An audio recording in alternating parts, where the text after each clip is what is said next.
안녕하세요. 다세드 원장 최종인입니다. 앞으로 실기시험이 이제 채 3주가 남지 않았습니다. 그래서 시험이 다가오면서 저한테 이렇게 실기시험에 대해서 뭐 답안 작성이라든지 뭐 구체적인 질문을 하시는데, 실기시험을 기존에 한번 쳐보신 분들은 크게 문제가 없으시는데요. 이번 실기시험이 처음이신 분들, 그런 분들은 실기시험에 대해서 하나하나 이렇게 해도 되는지, 이렇게 해도 맞는지, 이렇게 해도 상관없는지 계속 질문을 하십니다. 물론 그러실 것 같고요. 그래서 제가 오늘은 실기시험에 있어서, 전기 분야 실기시험에 있어서 자주 질문하시는 것들 위주로 해서 실기시험 Q&A 1편을 한번 촬영을 해 봤습니다. 그래서 여기에서는 제가 생각나는 대로 혹은 저한테 질문하신 내용을 그대로 수록을 했고요. 혹시라도 영상을 보시고 나도 이런 부분이 궁금한데 라고 하는 부분 있으면은 댓글로 남겨주시면은요, 또 이렇게 제가 1편에 이어서 2편, 3편 이렇게 한번 만들어 볼 예정입니다. 네, 그래서 오늘 이 영상을 보시고 고민이 해결되지 않는 부분에 있어서 질문을 해주시면은 좋겠습니다. 그래서 제가 자주 질문하신 부분 혹은 직접 질문하신 내용을 이렇게 갖고 왔는데요, 몇 가지만 보도록 할게요. 첫 번째, 계산 문제에서 오차에서 차이가 있는데 정답으로 인정이 될까요? 하는 부분입니다. 이게 결론적으로 말씀드리면, 계산 과정이 맞으면 오차는 허용이 됩니다. 근데 이런 게 있죠. 보세요. 오차가 만약에 0.1이라고 하는데, 오차가 만약에 0.1이요. 보세요. 100, 이게 만약에 정답이 100이요. 1000입니다. 1000.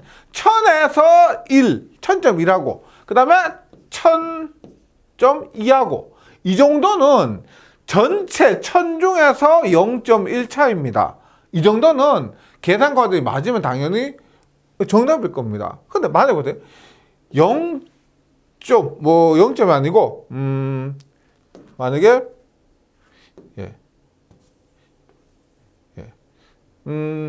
1.1하고요.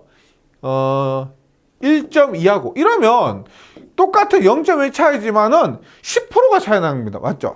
1.1에서 0.1이면 엄청난 큰 차이예요. 그래서 이런 부분은 뭔가 계산이 잘못됐을 거란 겁니다. 10%가 차이 날 수는 없다는 거죠. 1000에서 0.1이면 이것은 그 0.1%, 오차가 이 정도인데 여기서 10%만큼 차이 나는 것은 계산이 잘못됐을 겁니다. 하여튼 결론적으로 말씀드리면은 계산 과정이 맞다면 어느 정도, 이 정도의 오차는 허용이 된다. 예, 그렇게 기억을 해주시면 좋겠습니다. 그다음 두 번째, 단답 문제에서 반드시 모범 답안으로 작성해야 하나요? 입니다. 우리가 뭐 답안 작성하는데 뭐 조사 하나까지, 뭐 쉼표, 마침표 하나까지 모두 똑같이 작성할 필요는 없죠. 예, 그럼 당연히 그렇게 하지 않으셔야 되고요. 꼭 필요한 단어, 필수 단어, 그 다음에 말이 맞도록만, 말이 원활하도록만 답변을 작성해 주시면 됩니다. 그래서 모범 답안으로 교재에 있는 것처럼 반드시 그렇게 해 주셔야 하나요는 아니고요. 다시 필수 단어가 들어가도록 우리가 원활하게만 답안을 작성해 주시면 된다. 예, 그렇게 기억을 해 주시면 됩니다. 그 다음에 이것은 누가 질문을 하신 건데, 보세요. 만약 4가지를 쓰라는 단답형 문제에서 3문제는 맞게 썼고 나머지 하나를 틀리게 썼다면 이 문제는 전체가 틀렸다는 것인지 아니면은 부분 점수 적용해 주는 건지 알고 싶습니다. 이 부분도 굉장히 질문 많이 하시는데요. 예를 들어서 4문제에 4점짜리인데 3문제를 맞췄다라고 하면은 3점을 받는 겁니다. 부분 점수가 명확하게 있습니다. 이런 부분은 걱정하지 마시고요. 그래서 부분 점수를 적용해 줍니다. 네, 걱정하지 않으시고. 그 다음에 이거 보세요.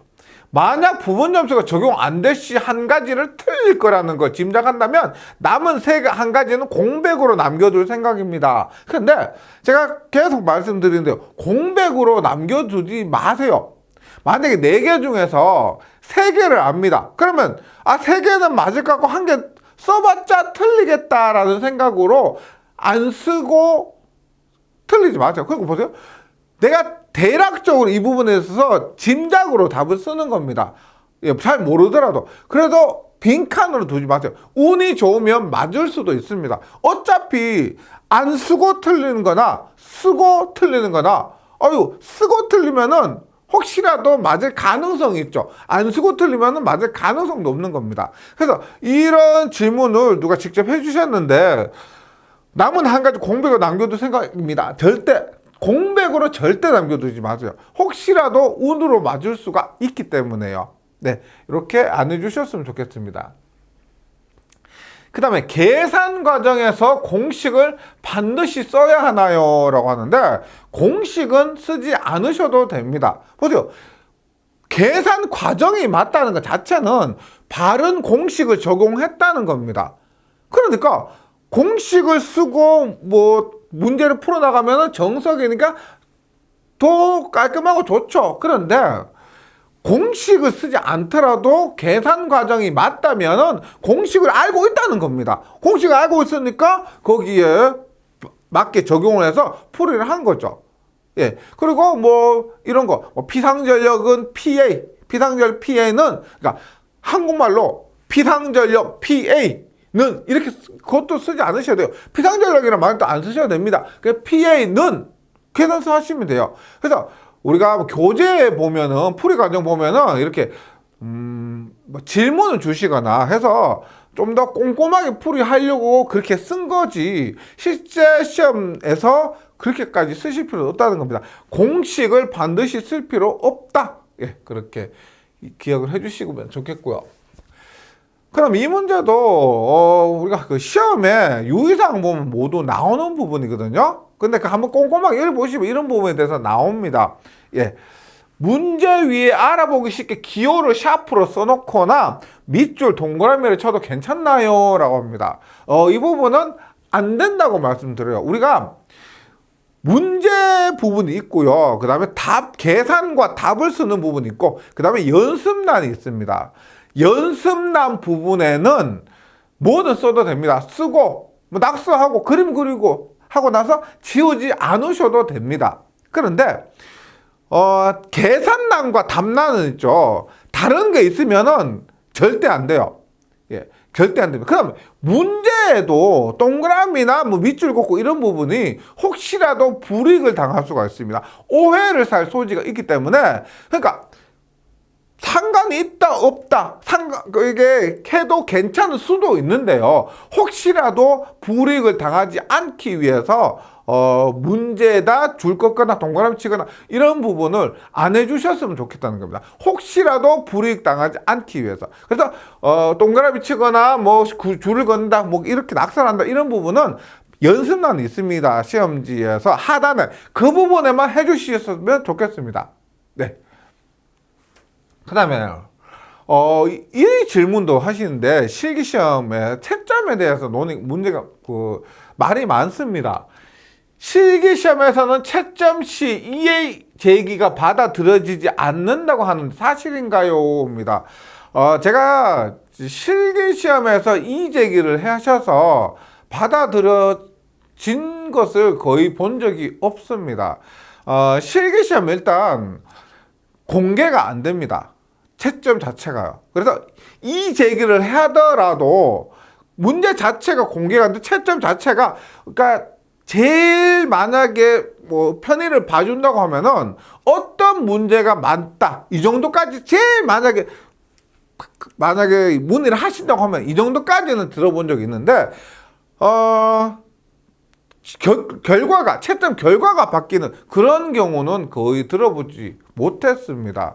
그래서 채점을 할 때 이렇게 한다고요. 전문가 3분께서 채점을 합니다. 그래서 1분, 2분, 3분의 시험 채점을 해서 공통적으로 이렇게 합의를 해서 도출하기 때문에 결과를 내기 때문에 이게 이의 제기를 해서 바뀌는 부분이 거의 없다고 합니다. 그래서 제가 좀 전에 말씀드렸던 것처럼 최대한 피해를 보지 않기 위해서 좀 더 이렇게 오해를 살 만한 그런 행동을 안 해주셨으면 좋겠습니다.